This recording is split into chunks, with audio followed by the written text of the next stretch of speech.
C'est avec les membres du club Suisso Costa Blanca que nous prenons le bus pour aller visiter Guadix et ses environs. OBS, hast du gesehen? Aliman Bruno, Scheisse.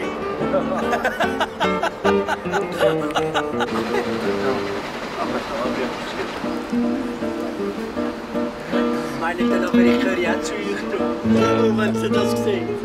Bitte schön. Bitte schön. Bitte schön.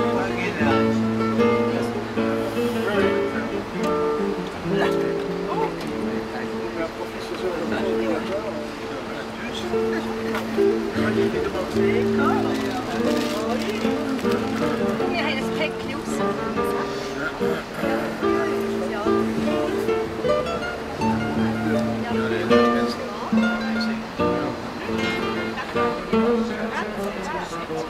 Hello. Tu veux venir là?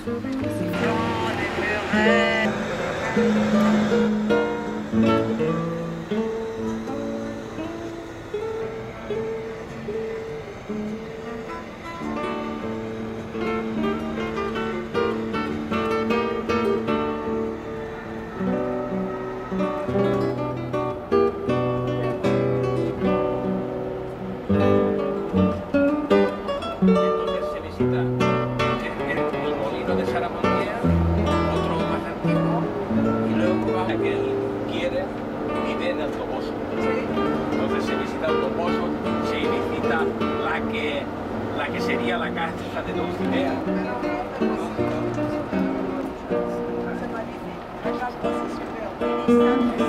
Lo que pasa es que en Almagro tienes que ir en fin de semana. Mariana se esconde en Zaragoza, Barcelona. Y dejo en Barcelona 15 días.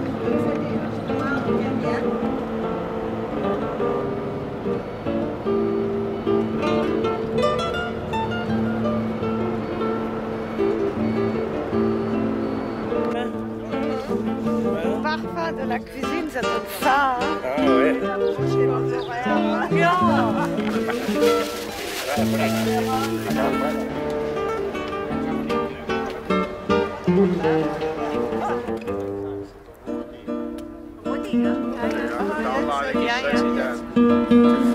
Et maintenant j'appuie sur il y a le bouton. Ouais, mais ça marque record. Je peux pas lire. Ouais.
Kamerad.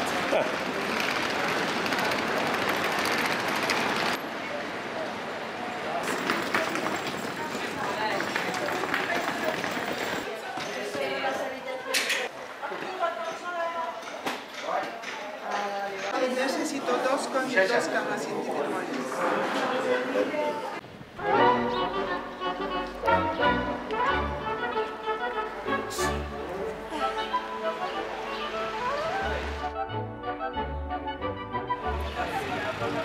Elle a des sacrés lodoches. Hein? Regarde. Ah ouais. Ah. Oh là là, ouais.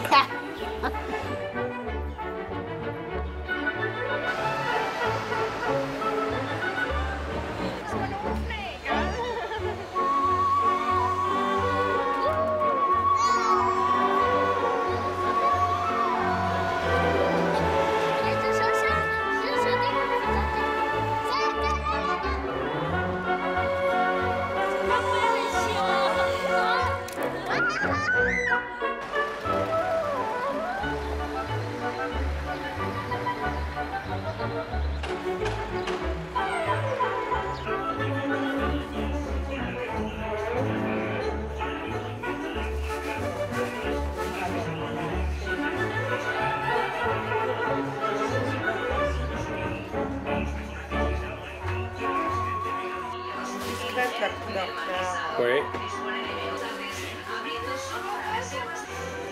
¿Te gusta? Ferme-moi. Te gueule.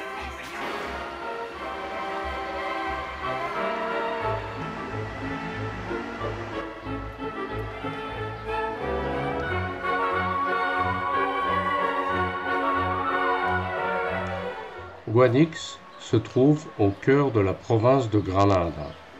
Elle est considérée comme l'une des plus anciennes zones de peuplement humain d'Espagne. Cette ville, de plus de 20 000 habitants, est située à 949 mètres d'altitude sur le flanc nord de la Sierra Nevada. Bien desservie, elle est à 60 km de Granada. Le climat est continental car la chaîne montagneuse empêche que ne se fasse sentir l'influence de la mer. Les étés sont très chauds et les hivers assez froids. La température moyenne est de 15 degrés. Le centre-ville historique est plus castillan qu'andalou.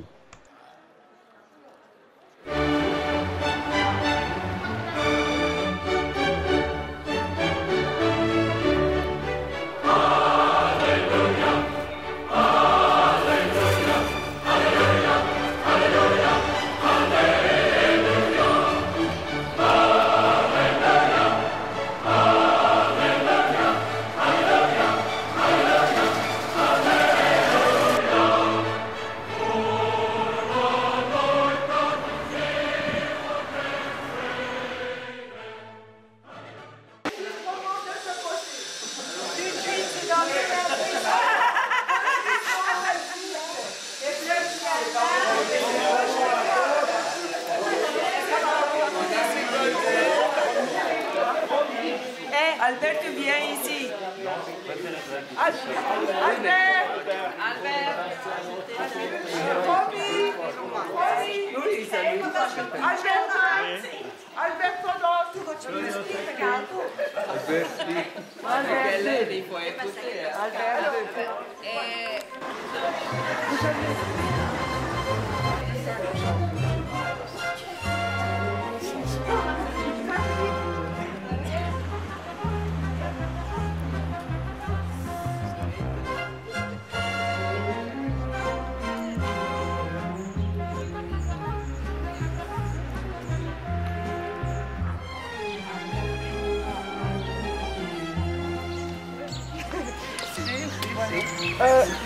Dans les Suisses romands, il y en a qui ne comprennent pas ou bien tout le monde comprend. Ist das bitte Deutsch?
Pero solo hay dos idiomas para el vídeo, español e inglés. ¿Qué idioma prefiere? Español. Bueno, pues cuando visitemos la cueva vamos a descubrir 3 personajes diferentes. Bueno, cuatro, me he equivocado. Primero está Pedro, que es un maestro picador de cuevas y nos va a contar las características de las cuevas, que es el que no habla en el vídeo. Después, a través de sombras, vamos a descubrir 2 personajes. Una señora que se encuentra en el dormitorio y aparece a través de una sombra que se está preparando para ir a la cama, se está quitando la ropa y se está lavando la cara, que fue la última dueña que tuvo la cueva, se llama Ana. Y en la cocina está Miguel. Miguel también fue el último dueño y está sentado junto a la chimenea pelando patatas para la comida y trabajando el esparto, que es lo típico para hacer las cestas y demás en Guadix. Luego pasamos a la cuadra y está el cerdito, que es el que criaban todo el año para a final de año sacrificarlo y hacer la matanza, que luego abastecían para tener comida todo el año. ¿Vale? Pues venga, pues vamos a ir entrando.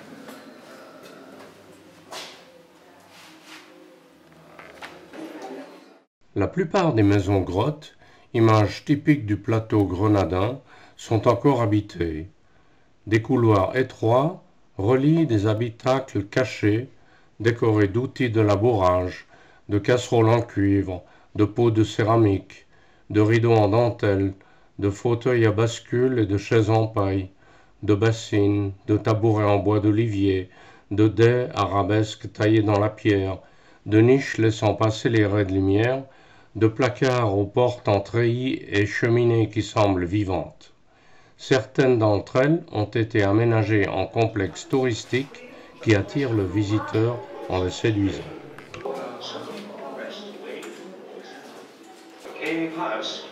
You won't get lost.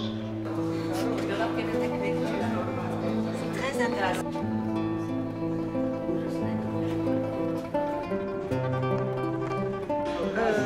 C'est pas... Je sais pas comment ça s'appelle. On va amener le bois et allumer le feu lentement. Personne généreuse qui apporte tous les ingrédients qui sont nécessaires. Après, il faut avoir quelqu'un qui est loco, qui remue comme un dingue à la casserole. Et après, un intelligent qui est capable de manger tout ça après. D'accord.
San Pedro Poveda travailla à partir de 1902 pour la promotion humaine et chrétienne de la population marginalisée des grottes qui entourent Guadix. Il ouvrit des écoles pour les enfants et des ateliers pour les adultes. Pendant la guerre d'Espagne, lors des persécutions religieuses de 1936, il est interpellé par les miliciens républicains qui lui demandent son identité. Il répond « Je suis prêtre du Christ ». Il est arrêté, jugé sommairement et fusillé le même jour, le 28 juillet 1936. San Pedro Poveda fondateur de l'institution thérésienne, martyr, a été canonisé par le pape Jean-Paul II le 4 mai 2003.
Ouais, mais on est loin.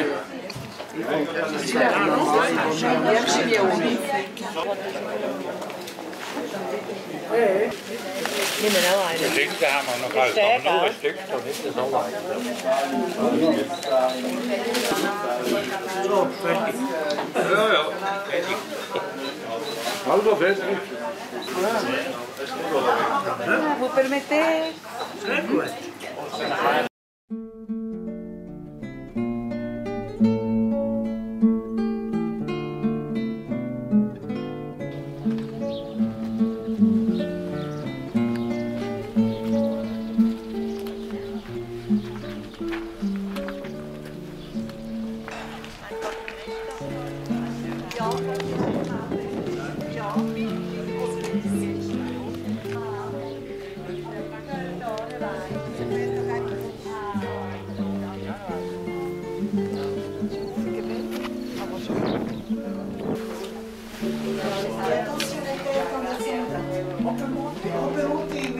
Este año no.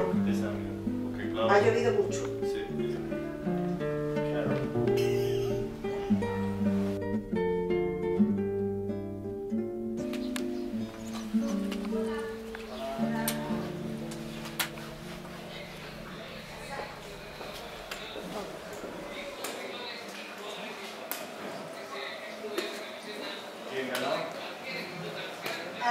Todavía no termina.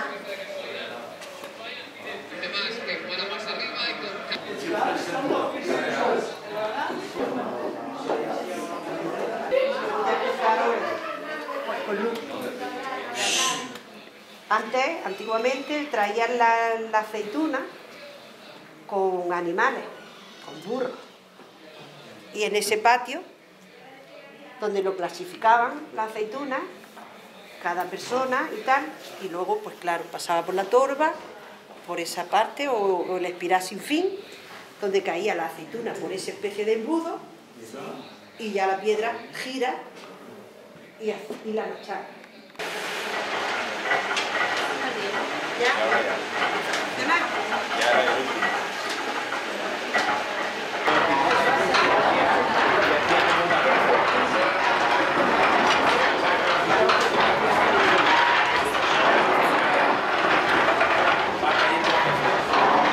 Salud, solo hay una manzana para todo y entonces no podía parar. Il est bien fruité, hein. Ahora ya hay una máquina nueva, una máquina centrifugadora. Et qu'est-ce que tu as reçu avec? Recoges tu aceite. Oh, des petites gâteries là. C'est bon? La gente que tenía mucha aceituna, esa si se podía preparar es una prensa entera.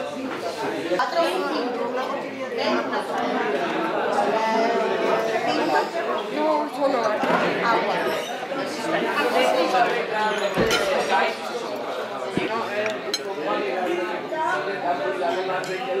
¿Perdona?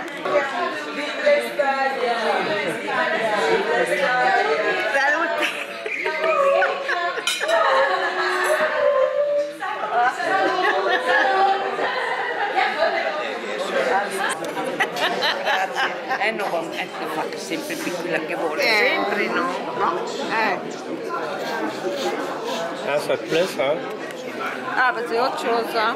Nee. Irgendwie noch nicht schlecht. Schöne Stelle.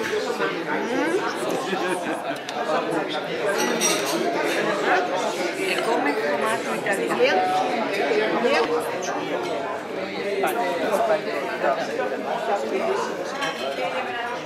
Il y en a un, elle ne peut pas monter à pied, c'est un ledge, alors De kastdag, de hollen die honden. Maar zou niet wel. Aha. Het komt camera. Hier? Het komt camera. Oi, Ja. oi, oi, oi, oi. Genau. Sag het zo. Maar ik weet dat niet dat ze zeigen. Von Español. Sí. Deutsch. Und herzlich willkommen.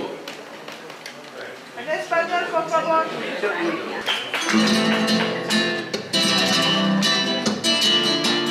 Allez, vamos allá, Allez.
Cristi!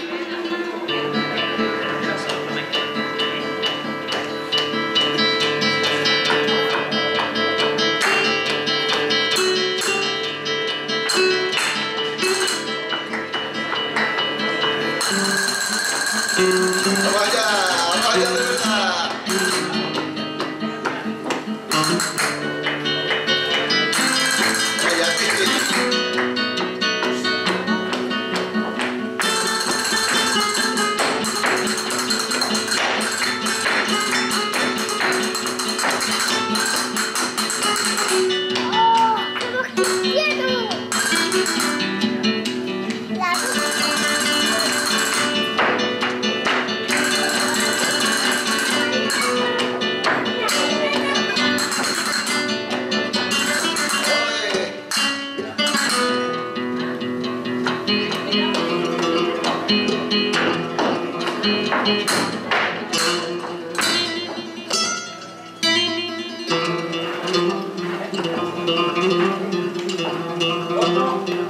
Vaya, vaya, vaya.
La cathédrale est un véritable joyau où se mélangent les styles gothique, Renaissance et baroque.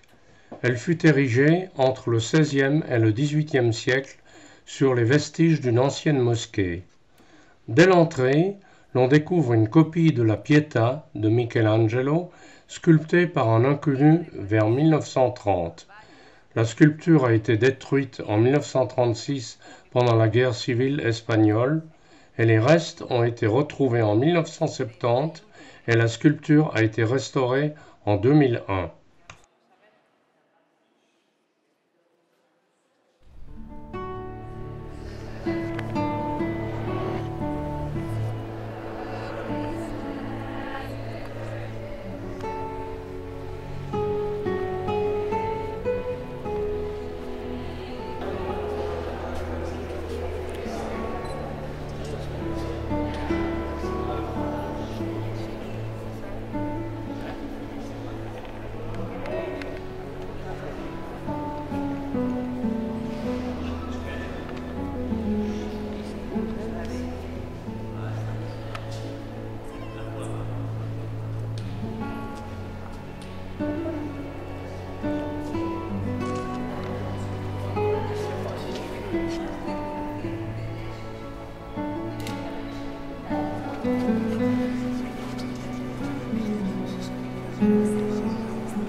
Ahora se lo repito yo a ellos. Bien, quiero que os fijéis en una cosa. El arco de entrada.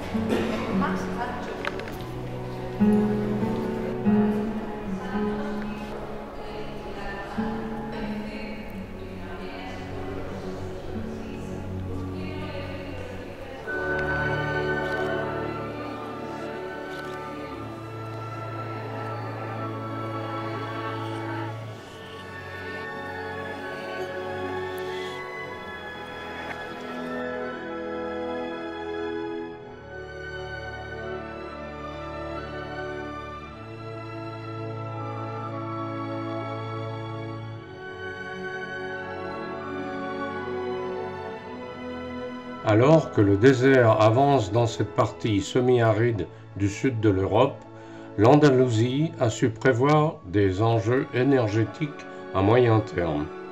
Située sur le plateau de Guadix, l'Espagne a construit ici depuis 2008 la plus puissante centrale solaire thermodynamique d'Europe. Ce projet, dirigé par l'entreprise espagnole Cobra et la compagnie allemande Solar Millennium, est capable de produire de l'électricité en continu, nuit et jour, grâce à un système de stockage de la chaleur. La construction de la première centrale a mobilisé 500 personnes. La centrale s'élève sur une superficie de 195 hectares. Cela représente 210 terrains de football. Les miroirs paraboliques sont fixés sur un axe permettant de suivre le soleil. Ces réflecteurs solaires chauffent une huile thermique circulant dans un tube jusqu'à une température de 400 degrés et la dirigent vers la centrale. Ici se génère la vapeur d'eau qui actionne une turbine et produit de l'électricité par un générateur. La partie solaire est surdimensionnée pour produire 2 fois plus d'énergie thermique que celle absorbée par les turbines à vapeur, afin d'emmagasiner un maximum de chaleur dans les réservoirs. La moitié de l'énergie se transforme directement en électricité, l'autre partie permet d'avoir de l'électricité durant la nuit. Avec ce système, on peut produire de l'énergie propre de jour comme de nuit. Nous poursuivons notre visite en passant devant le château de la Calahorra. C'est une ancienne forteresse d'époque musulmane remaniée entre 1509 et 1512 pour accueillir le marquis Rodrigo Díaz de Vivar y Mendoza. Passionné d'esprit de la Renaissance, il aménagea l'intérieur à l'italienne, ce qui en fait un des premiers exemples d'architecture Renaissance en Espagne. La région que nous traversons est liée à l'exploitation de ces gisements minéraux et remonte à l'âge du fer. Alquife produisait jusqu'à la fin du XXe siècle le 40% du minerai de fer extrait en Espagne. Ces mines, parmi les plus grandes de l'Espagne à ciel ouvert, sont encore aujourd'hui une énorme montagne artificielle perforée à l'intérieur qui se distingue par sa couleur rougeâtre. L'exploitation du fer dans cette zone commença à l'époque de l'Empire romain et se termina avec la crise de l'industrie sidérurgique du nord de l'Espagne qui provoqua la perte de rentabilité des mines et par conséquent leur fermeture.